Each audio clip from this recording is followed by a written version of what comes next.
Oui, merci Président. Effectivement, je voulais rebondir sur l'intervention que vous avez faite, qui était effectivement plein d'ambition et avec une tonalité qui est inspirante, puisque vraiment ça donne le ton de la bataille qu'on doit engager demain. Et je rejoins Marie-Claude l'avocate sur le fait que il faut vraiment rebondir et essayer d'être dans un esprit de conquête et non pas s'apitoyer. Du coup, je vais pas revenir sur les investissements, tout le monde en a très bien parlé, et vous précisément. Mais en tout cas, sur la solidarité, j'avais vraiment quelques mots à dire parce que je voulais rappeler que nous portons des politiques publiques autour de l'autonomie, en effet, qui concernent les personnes âgées, les personnes handicapées, avec des schémas qui vraiment nous donnent une vraie perspective sur les actions que nous menons, qui sont très bien pilotées. Et puis sur l'insertion et la protection de l'enfance, dans le cadre du plan pauvreté, des actions très concrètes sont mises en place et tendent à vraiment accompagner nos populations, celles que je viens de citer, au plus près et avec vraiment un service de proximité qui donne voilà, tout le sens que l'on veut donner à la solidarité sur notre département. Voilà, je pense vraiment que cet accompagnement, Marie-Claude l'avocat l'a dit, ça n'est pas que des choses qui sont onéreuses pour le département, mais ce sont vraiment des politiques publiques qui prennent du sens et qui, tout au long de la vie des citoyens et des habitants de notre département, nous concernent de près et de loin, du plus petit enfant à nos personnes âgées, en passant par les familles. Et voilà. Et d'ailleurs, dans le cadre de la protection de l'enfance, il y a aussi un travail qui est mené, qui est majeur. Et durant la crise, ce travail, il n'a jamais été interrompu. Et du coup, je voudrais vraiment saluer tous les collaborateurs qui travaillent sur ces sujets, parce que le plan de continuité, il a été vraiment au rendez-vous au premier confinement et à celui-ci. Et c'est vraiment important de le souligner. Dans l'insertion, il y a des expériences qui fonctionnent. J'en parlais tout à l'heure avec monsieur le maire de Joinville, le territoire zéro chômeur. Dans le plan pauvreté, des expérimentations avec Pôle emploi, dans le cadre des formations, avec les chantiers d'insertion. Voilà, on essaye vraiment de ne laisser personne sur le bord du chemin. Et ça n'est pas que des coûts, c'est aussi des vraies actions très concrètes. Je veux vraiment qu'on le valorise. Quand on a créé ce pôle solidarité, eh bien, c'était parce que nous voulions que cet écosystème y prenne forme pour l'ensemble des habitants de la Haute-Marne, et c'est ce que nous sommes en train de faire. Voilà la parenthèse que je voulais faire, qui est importante parce que la solidarité, ça n'est pas que un chèque en blanc et des impôts. L'autre chose que je voulais vous dire, c'est que pour la santé, il y a une vraie réflexion qui est menée, mais voilà, ce n'est pas si simple de dire que l'intention, c'est d'embaucher des médecins. Les choses, elles sont bien plus nuancées que ça, et les solutions, elles doivent se prendre un peu de manière presque à la carte en fonction des territoires. Donc, nous n'avons pas oublié ça, Monsieur Fuertes, on y travaille. On a juste été un peu empêché dans notre timing, Monsieur le Président l'a souligné tout à l'heure, et les pistes, elles sont multiples. Il n'y en a pas qu'une. Voilà. Et enfin, sur la santé, on a adhéré au consortium IME Santé.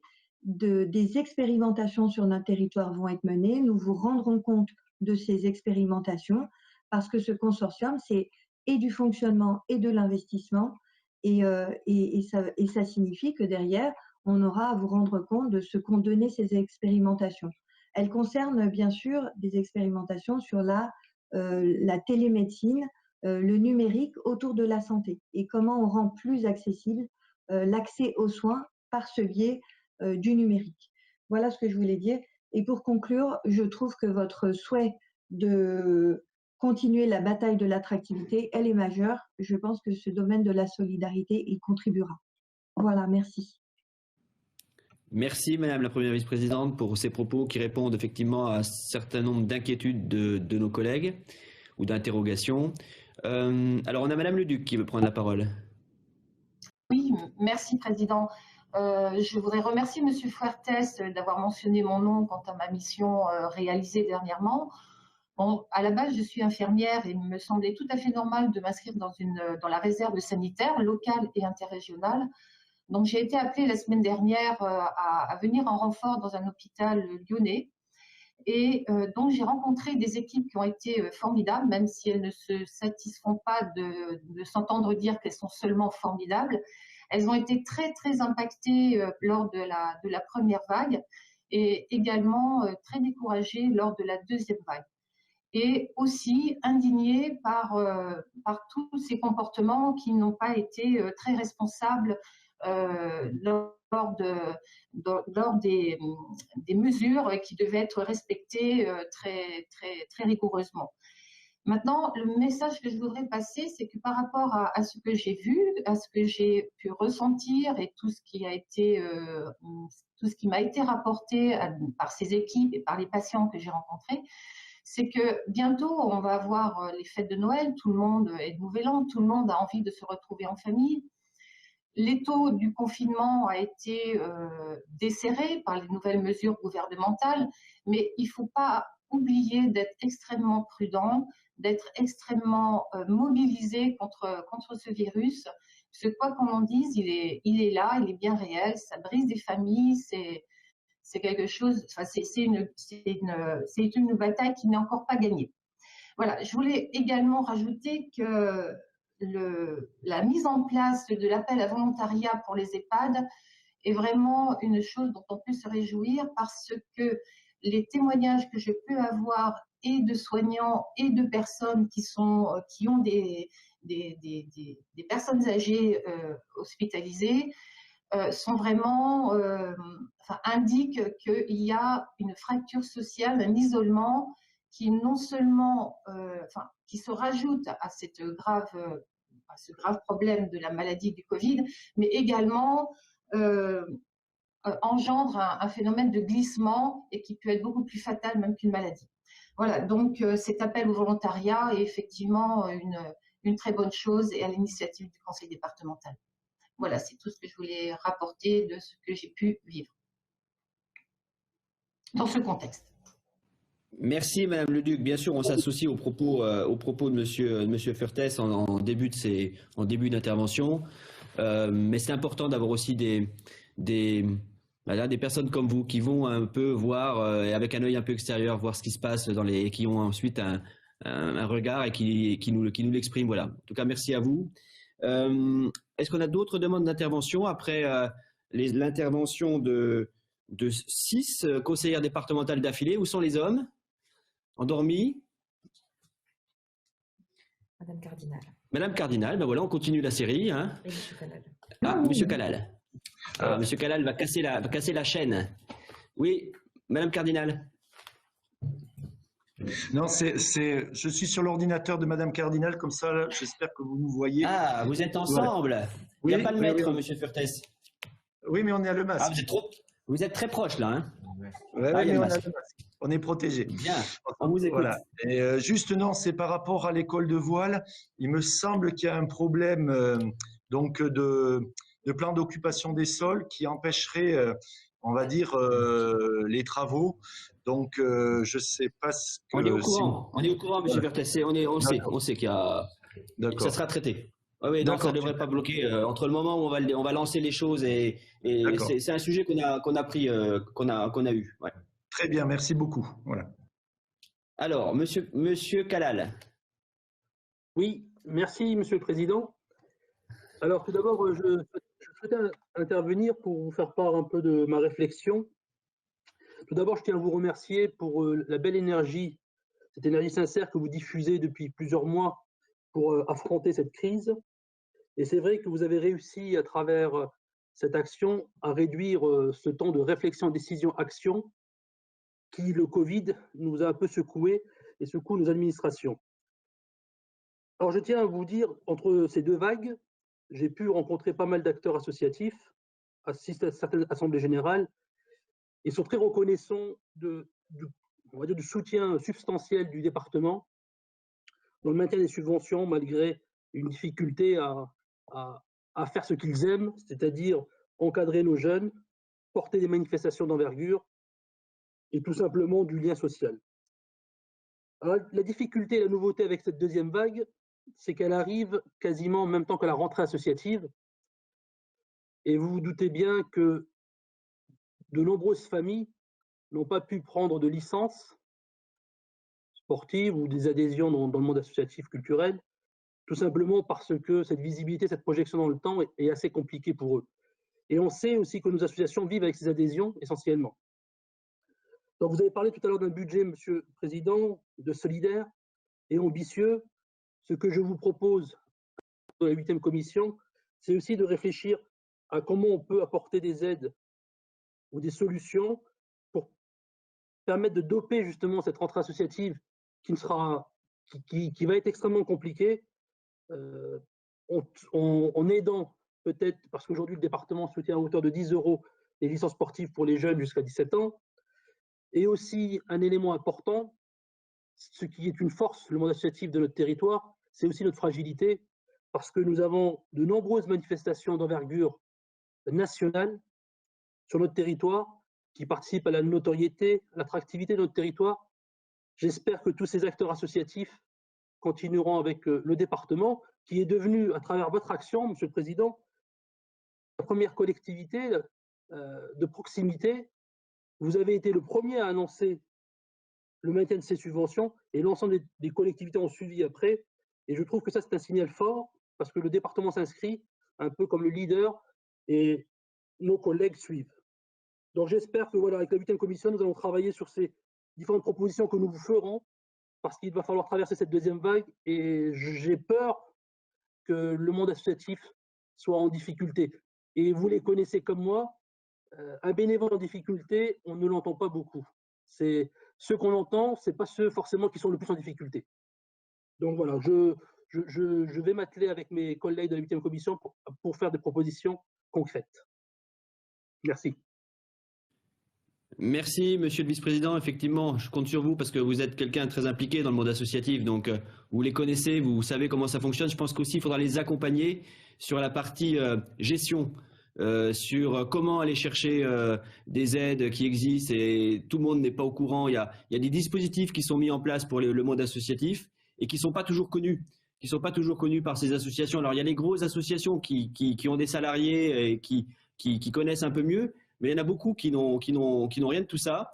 Et il faudra regarder aussi, et je sais que vous y avez déjà pensé, il faudra regarder aussi pour comment faire pour les accompagner sur la partie administrative, recherche de subventions, recherche de soutien, parce que ça ne suffira pas les subventions du conseil départemental. Vous avez raison. La crise est bien plus profonde et c'est vrai qu'aussi que ce deuxième confinement est arrivé au plus mauvais moment, au moment des inscriptions, de la rentrée associative, alors que le premier confinement, c'était pas ça. On était déjà dans une saison bien avancée. Voilà, donc, et on les oublie un peu, le monde associatif, vous avez raison. Mais je le dis régulièrement, on a oublié beaucoup dans cette crise. Pendant le premier confinement, on a fait des fixations sur quelques points. Lors du deuxième confinement, bien sûr, on a beaucoup parlé du commerce, du petit commerce qui était en grande fragilité, de la restauration. On n'a pas beaucoup parlé de l'industrie, on n'a pas beaucoup parlé des grandes entreprises qui vont rencontrer de grandes difficultés et qui vont devoir lancer des grands plans de licenciement. Et vous voyez, à chaque fois, on a des fois des cônes de réflexion qui ne sont pas. Et là, c'est vrai que le monde associatif, on n'en parle pas beaucoup, vous avez raison, mais je sais que vous êtes très proche d'eux et que vous allez nous faire des propositions ambitieuses dans la limite de nos moyens, hein, vous le savez aussi, hein, parce que on ne pourra pas aider tout le monde et on ne pourra pas aider tout le monde comme on souhaiterait le faire. Voilà. Alors, on a la demande de prise de parole, alors soit parce qu'ils sont ensemble, c'est un scoop, de Madame Rossignol ou de Monsieur Grelambert. Qui veut prendre la parole? C'est moi qui voulais prendre la parole. C'est Madame Rossignol. Voilà, pour continuer le clan des femmes, hein, je crois. Alors, moi, ce que je voulais tout d'abord, c'est vous remercier pour la dynamique que vous avez insufflée au niveau économique, culturel, social pour les habitants de notre département. Mais où je voulais intervenir, c'est surtout à nouveau sur les EHPAD, mais non pas pour les pensionnaires, mais surtout pour le personnel. Parce que pour en avoir rencontré plusieurs, le personnel est complètement désemparé. Alors je voulais savoir si on pourrait mettre en place un soutien psychologique, car Le personnel a très peur, voit partir les pensionnaires, parfois très brutalement, et a très peur de contaminer les familles. Elles sont vraiment extrêmement désemparées. Et c'est là-dessus que je voulais intervenir, c'est tout. Bien, Madame Rossigneux, je vous remercie. C'est une question qu'on évoquera lors de nos réunions régulières avec l'ARS et Monsieur le Préfet. Vous avez raison, il y a une vraie fragilité aussi dans les personnels. Et puis du coup, je vous remercie de votre intervention, mais ça me permet aussi de relancer quand même une question qui m'a été largement transmise à la suite de cet appel au volontariat. Je me pose la question, mais il faudra quand même qu'on me réponde une bonne fois pour toutes là-dessus. C'est comment expliquer qu'on lance un appel au volontariat, aux bénévoles, pour faire rentrer des personnes dans les EHPAD, et comment certains établissements ont fermé de façon un peu trop dure, à mon avis, la visite des familles. Les familles ne comprennent pas, parce que aujourd'hui, moi le premier, je fais appel au volontariat, aux bénévoles, venez aider dans les EHPAD, et ces mêmes familles qui lisent la presse, elles se disent bah oui, mais nous on ne peut plus y aller. Alors, il va falloir quand même qu'on trouve une solution et qu'on desserre un peu l'étau, parce que on ne peut pas non plus stigmatiser les familles comme les seules personnes qui feraient rentrer le Covid dans les EHPAD. Quelqu'un qui va voir ses parents ou une personne âgée, elle connaît sa fragilité, donc elle se protège. Peut-être que certains n'ont pas respecté les règles. Ceux-là, il faut bien sûr les sanctionner et leur interdire les visites. Mais il y a toutes les autres, elles sont nombreuses, toutes les familles qui avaient l'habitude d'aller rendre visite à leur famille, qui en plus apportaient un soutien quand même aussi aux soignants, parce qu'une personne qui est visitée par la famille, c'est aussi une personne qui sera moins visitée par le personnel l'après-midi. Voilà, les aides à la collation, les aides on l'a dit. Bon voilà, donc je le redis devant vous, puis comme c'est écouté, tout ce qu'on dit, ça sera, j'espère, répété et écrit. Moi, je demande à ce qu'on desserre l'étau pour les visites des familles, parce que les résidents et les personnes âgées ont besoin des visites de famille. Il faut responsabiliser les familles, elles le sont, et sanctionner celles qui ne respectent pas les règles. Voilà. Mais on ne peut pas d'un côté dire rentrez, les bénévoles, les volontaires, on a besoin de vous, et dire aux familles vous ne venez plus. Ça, ce n'est pas un discours sérieux et qui n'est pas tenable. Et je le redis publiquement, il faut maintenant faire revenir les familles, même dans les établissements où il y a du Covid, parce qu'on fait rentrer des bénévoles. Donc voilà, il y a des protocoles sanitaires, on leur implique les protocoles sanitaires, parce que dans les EHPAD, ce n'est pas toujours les familles qui ont fait rentrer le Covid. Voilà. Alors, on a ensuite la demande de prise de parole de M. Rabier. Oui, donc bonjour à tous. Oui, moi je voulais revenir sur la problématique de la commande publique évoquée par Nicolas Fuertes, notamment dans les communes et les intercommunalités.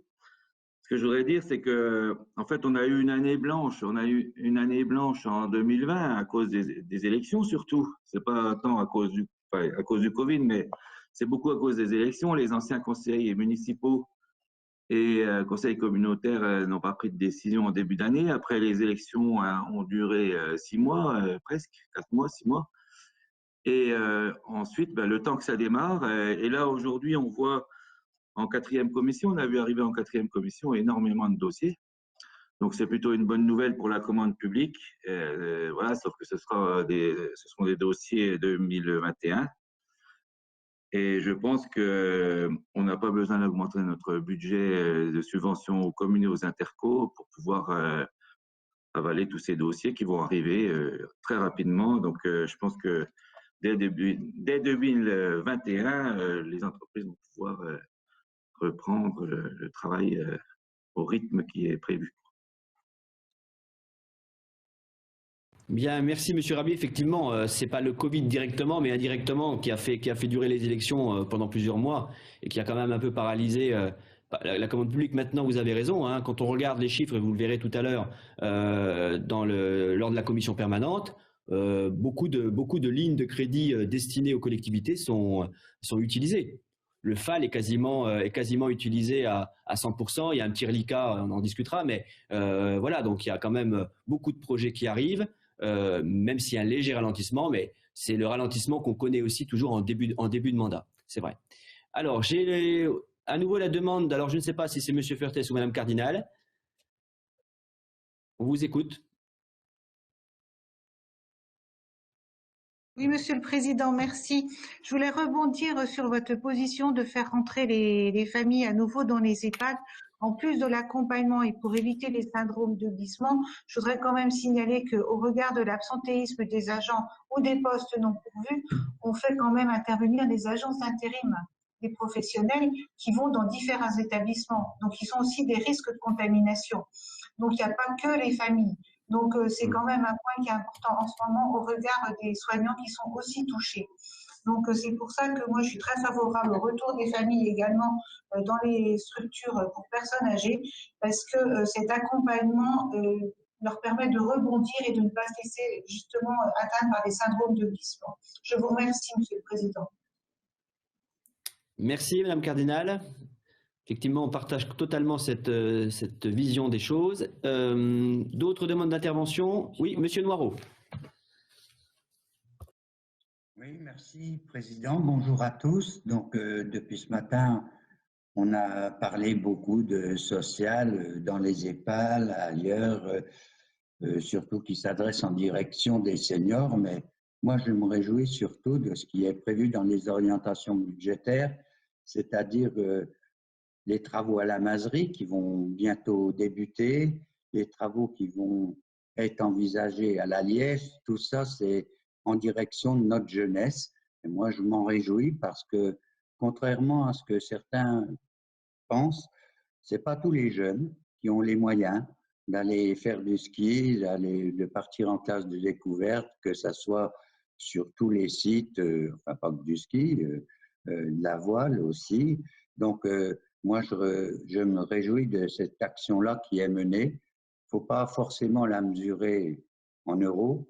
Je crois que le bonheur qu'on peut donner à toute cette jeunesse, à tous ces enfants qui durent grâce, bien sûr, au CCHM, mais aussi d'autres associations qui durent depuis d'une soixantaine d'années. Donc, moi, je me réjouis que c'était pris en compte dans les orientations budgétaires et je vous en remercie. Merci, Monsieur Noireau, pour votre intervention. Alors, on a Monsieur Viard qui veut prendre la parole. Oui, Monsieur le Président. Donc, je voulais intervenir rapidement pour dire qu'effectivement, je me félicite de la feuille de route que vous nous avez donnée. Je crois qu'elle est importante à la fois sur des projets qui nous sont propres, comme par exemple Animal Explora, mais également sur des projets qu'on va accompagner, comme par exemple Palestra sur Chaumont et d'autres. Bon, et puis je voulais aussi, c'est peut-être pas le sujet, mais quand même, vous remercier au nom des entreprises pour l'intervention du GIP, les 3 millions d'euros qui vont être débloqués pour le commerce et les entreprises. Je crois que c'est important. Les entreprises sont vraiment en difficulté par les deux périodes de confinement. Elles sont en difficulté, il y a vraiment lieu de les soutenir. Et donc on ne peut que se féliciter de ce soutien du GIP. Voilà, merci. Merci, Monsieur Viard, pour votre intervention. Est-ce qu'il y a encore des... Non? On me dit que non, plus personne ne veut intervenir. Bien, de toute façon, vous savez, on va échanger encore sur les orientations budgétaires et sur l'ADM, où il y a beaucoup de choses. Donc, je vous propose de commencer notre séance avec le premier rapport qui concerne l'approbation des procès-verbaux des dernières séances plénières, celle du 26 juin et celle du 17 juillet. Voilà. Est-ce qu'il y a des remarques sur ces procès-verbaux?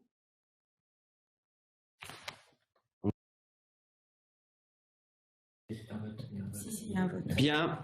Alors, on doit voter, et d'une façon, les élus hongrois le savent, ou les élus du Sud le savent, on doit faire voter individuellement, un par un, sur ces questions. Sinon, nos délibérations ne seraient pas valables. Donc, je vais à nouveau faire appel à vous. Monsieur André? Pour. Madame Blanc? Pour. Ben oui. Madame Brasseur? Pour. Madame Cardinal? Pour. Madame Colombo? Pour. Monsieur Convolte? Pour. Monsieur Feuillet? Monsieur Feuillet. Pour. Merci. Madame Fischer-Patria. Pour. Monsieur Fournier. Pour. Monsieur Viard. Pour. Monsieur Furtès. Pour. Monsieur Gendreau. Pour. Monsieur Gouverneur. Pour. Monsieur Gros-Lambert. Pour. Monsieur Ispard. Pour. Madame Ditulio. Pour. Monsieur Calal. Monsieur Calal. Pour. Attention, hein, c'est Monsieur Calal qui répond, hein, je n'avais pas reconnu sa voix. Moi, pour. Ah, c'est bien. Monsieur Lacroix est pour. Madame l'avocat. Pour. Madame Leduc. Pour. Madame Laurence Robert de Haut. Pour. Madame Marchand. Madame l'avocat pour Monsieur Martinelli. Pour. Monsieur Gendreau pour Madame Michel. C'est bon? Pour Monsieur Gendreau. Monsieur Gendreau pour Madame Michel. Pour. Merci. Madame Nedelec. Pour. Monsieur Noireau. Pour. Madame Pazur-Vigneron. Pour. Monsieur Rabier. Pour. Monsieur Rabier. Pour. Monsieur Noireau pour Madame Ravenel. Pour. Madame Elisabeth Robert de Haut. Pour. Madame Rossigneux. Pour. Madame Cholamer. Pour. Et Monsieur Thiriot. Pour, mais je ne sais pas si je dois prendre part au vote, si. Si, vous pouvez. Ok. Monsieur le Président, vous m'avez oublié, donc Monsieur Olivier est pour. Oh, Monsieur Olivier.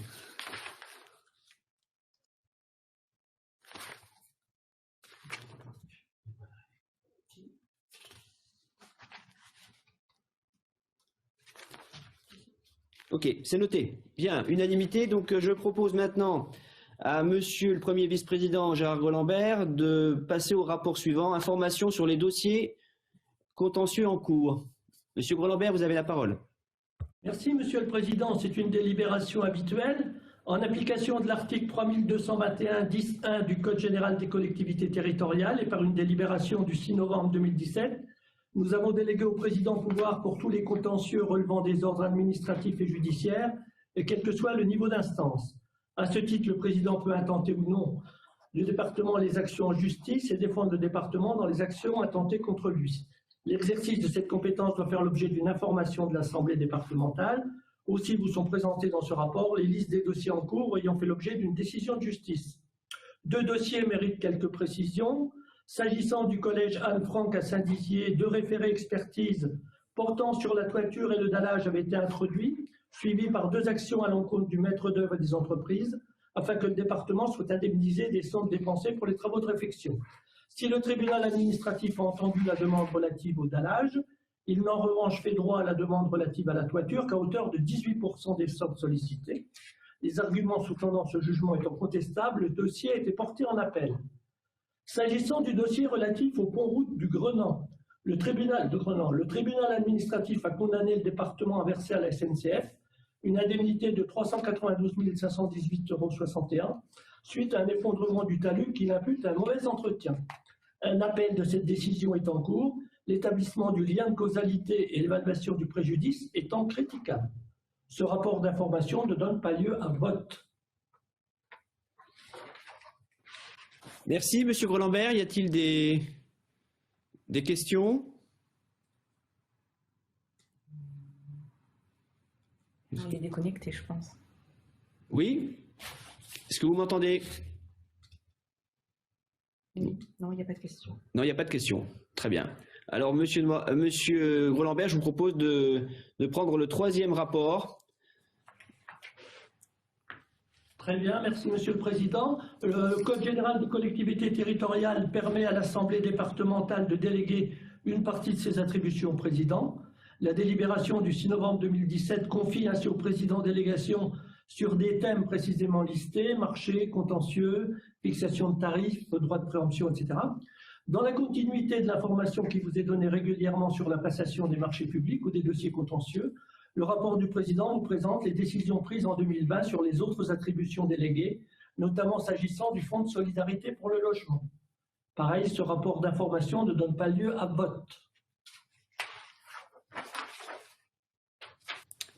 Merci, M. Grelambert. Des demandes de précision sur ce rapport d'information? Non. Bien. Mais écoutez, alors on passe aux 3 rapports suivants, puisque ça concerne effectivement notre collègue Damien Thiriot qu'on installe aujourd'hui. Alors, il est déjà installé en conseil départemental, donc il pouvait effectivement délibérer et il pourra ensuite délibérer, si vous le voulez bien, cet après-midi ou tout à l'heure, à la commission permanente. Donc le rapport suivant, le rapport 4, 5 et 6 concerne donc notre collègue qui remplace Bruno Sido, qui a démissionné donc le 30 septembre dernier. Damien Thiriot était donc le suppléant de Bruno Sido, donc il est devenu conseiller départemental du canton de Poissons. Aujourd'hui, je vous demande d'approuver le principe du remplacement du siège vacant en commission permanente, donc de Bruno Sido, et donc je vous demande d'accorder la confiance à Damien Thiriot pour qu'il rentre dans la commission permanente. Ensuite, ça fait l'objet du point numéro 5, la composition des commissions organiques. Monsieur Thiriot reprendra le poste laissé vacant dans la 3e commission. Donc il intégrera cette commission des infrastructures routières et des bâtiments. Voilà. Et puis un certain nombre d'entrées dans des conseils d'administration. Je vous propose que M. Thiriot reprenne également ce qu'avait Bruno Sido, c'est-à-dire membre du conseil d'administration du GIP Haute-Marne en tant que titulaire, membre du conseil d'administration de l'EHPAD de Poissons en tant que titulaire également, et puis suppléant au sein de l'établissement public d'aménagement de la Meuse et ses affluents, l'EPAMA. Voilà. Et puis, il faut qu'on en parle et qu'on le valide aussi. Je vous propose bien sûr de reconduire Bertrand Olivier comme second remplaçant, puisqu'on a deux représentants, pardon, par remplaçant, on a 2 représentants au GIP, donc Damien Thiriot et donc Bertrand Olivier. Voilà les trois rapports. Résumés en quelques mots. Alors, est-ce que c'est peut-être le moment pour notre collègue Damien Thiriot de prendre la parole et de s'exprimer, puis ensuite on passera au vote. Monsieur Thiriot, vous prenez la parole. Oui, bonjour Monsieur le Président. Bonjour Monsieur le Président, donc je vous remercie de me donner la parole. Donc je serai bref, je vais vous rassurer par rapport à ça. Effectivement, je suis très heureux et à vous ressens une certaine fierté d'être parmi vous aujourd'hui. Le témoignage essentiel que je voulais vous apporter est le suivant, c'est-à-dire que bien que jusqu'à présent j'avais toujours un regard assez attentionné par rapport aux activités du département, notamment j'avais suivi vos missions régaliennes et puis les investissements que vous meniez. Ceci étant, j'ai pu me rendre compte depuis quelques semaines, en regardant les choses de manière un petit peu plus attentive, qu'il y avait une ampleur, une amplitude des activités du département que je méconnaissais, que je ne connaissais pas parfaitement, et notamment en prenant en compte pour les 2 séances qui nous attendent aujourd'hui, celle de ce matin et celle de cet après-midi, l'importance des activités du département. Donc, ce que je voulais également dire, tout simplement, c'est que le constat que je fais de l'activité importante du département est la meilleure réponse par rapport à certaines instances. J'entends régulièrement, comme chacun d'entre vous, l'utilité du département, et pas forcément dans des bureaux parisiens. Donc voilà, je voulais simplement vous remercier de l'accueil que vous voulez bien me confier. Et j'ai hâte de m'investir avec chacun d'entre vous et notamment le dynamisme et l'envie que je ressens au sein de votre Assemblée. Donc voilà, je ne serai pas plus bavard et je vous remercie donc, je le répète, de la confiance que vous m'accordez. Voilà. Merci, chers collègues. On a votre binôme qui veut prendre la parole. Madame Scholammer. Oui, merci, Président. Je voulais juste signaler que je suis très contente de travailler avec Damien. On a déjà commencé et je pense qu'on va faire ensemble du bon travail. Et j'en profite aussi pour saluer Bruno, je ne sais pas s'il nous écoute ce matin, et le remercier parce que c'est grâce à lui que je suis là aujourd'hui. On avait l'habitude d'entendre sa voix pendant nos commissions, nos séances, et il va nous manquer. Merci, Madame Scholammer. Effectivement, c'est un personnage dans l'hémicycle, dans l'Assemblée qui va nous manquer, mais je crois voilà, que l'ensemble des prises de position ce matin, des interventions, montrent que malgré son absence, voilà, il y a du débat, il y a de la discussion, même si c'était effectivement un animateur de nos séances, et je veux bien sûr le saluer. Alors, est-ce qu'il y a d'autres demandes d'intervention? Non. Alors, ce que je vous propose, c'est un vote groupé pour le rapport 1.4, 1.5, 1.6. S'il y a des votes, si quelques-uns d'entre vous veulent faire un vote différencié, vous nous le dites, mais sinon, je vais donc faire l'appel et donc pour les trois rapports groupés. Monsieur André. Pour. Madame Blanc. Pour. Madame Brasseur. Pour. Madame Cardinal. Pour. Madame Colombo. Pour. Monsieur Convolt. Pour. Monsieur Feuillet. Pour. Madame Fischer-Patria. Pour. Monsieur Fournier. Pour. Monsieur Viard. Pour. Monsieur Fertès. Pour. Monsieur Gendreau. Pour. Monsieur Gouverneur. Pour. Monsieur Gros-Lambert. Pour.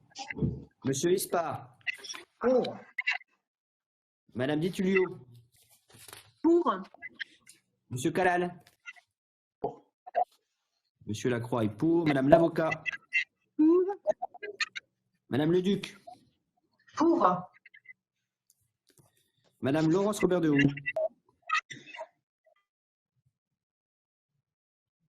Madame Robert de Haut. Oui, merci. Madame Marchand. Madame Marchand. Pour. Merci. Madame l'avocat pour Monsieur Martinelli. Pour. Monsieur Gendreau pour Madame Michel. Pour. Madame Nedelec. Pour. Monsieur Noireau. Pour. Monsieur Olivier. Pour. Madame Pazur-Vigneron. Pour. Monsieur Rabier. Pour. Monsieur Noireau pour Madame Ravenel. Pour. Madame Elisabeth Robert de Haut.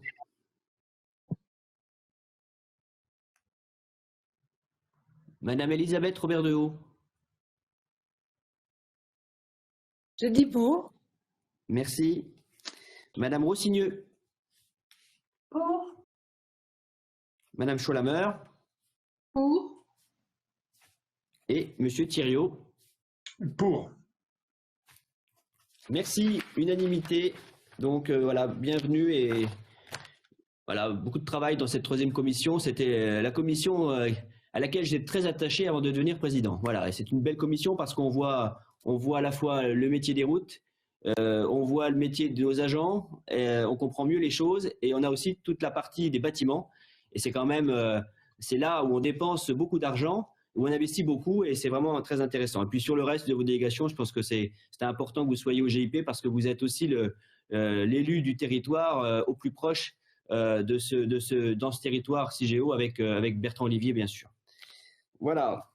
Alors, le rapport suivant, rapport numéro 7, création et modification des autorisations de programme et autorisations d'engagement par Monsieur le Président de la Commission des Finances, Monsieur Rabier. Oui,